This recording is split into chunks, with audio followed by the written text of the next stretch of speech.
Being a follower of Christ was a death sentence. To believe in Jesus meant you were an enemy of the religious leaders.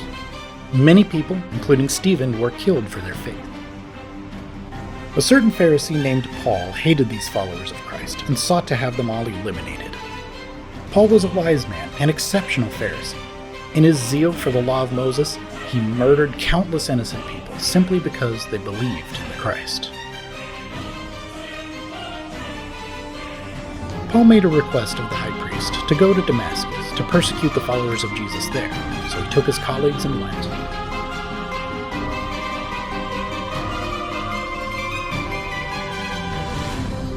A light shone from heaven, and a voice came from the clouds saying, "Paul, Paul, why do you persecute me?"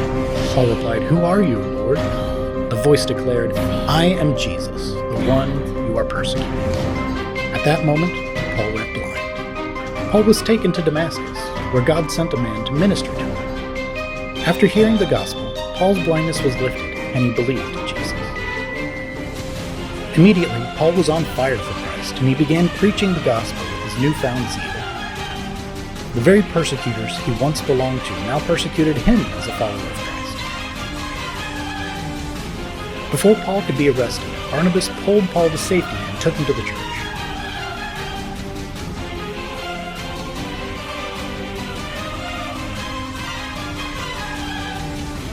Paul was brought before Peter, who recognized him as one of the very persecutors who sought to kill him and his brothers and sisters. However, Peter forgave Paul, knowing that it is the power of Christ that changes people. Instead, Peter commissioned Paul and sent him to minister to believers abroad. Paul took several journeys, establishing, encouraging, and teaching many churches about Jesus.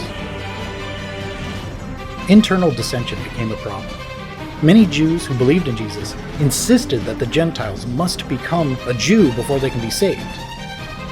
Peter, Paul, and many others among them scoured the scriptures and the teachings of Jesus and concluded that Jesus is the only way, and that he has made the sacrifice once and for all, and that the law is not what saves, but the blood of Jesus, and that alone. Paul would go on to teach, reprove, correct, and train many churches abroad. Paul was eventually arrested for his ministry, but that did not stop him.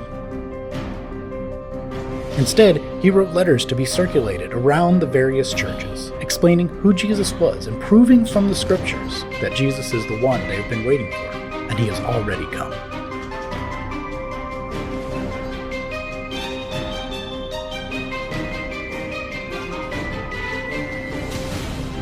Paul was accused by the Sanhedrin of heresy, but as a Roman citizen, he was taken before the Roman courts.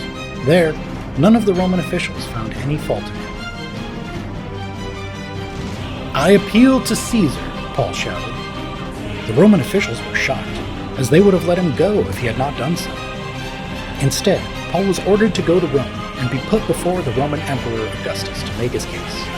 On the journey there, Paul was shipwrecked and tragedies came, but he was faithful and stayed the course to speak with the emperor.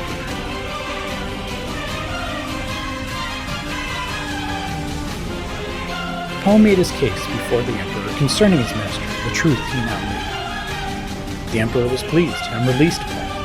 It was from this point forward that Paul would continue preaching the gospel until the day he died.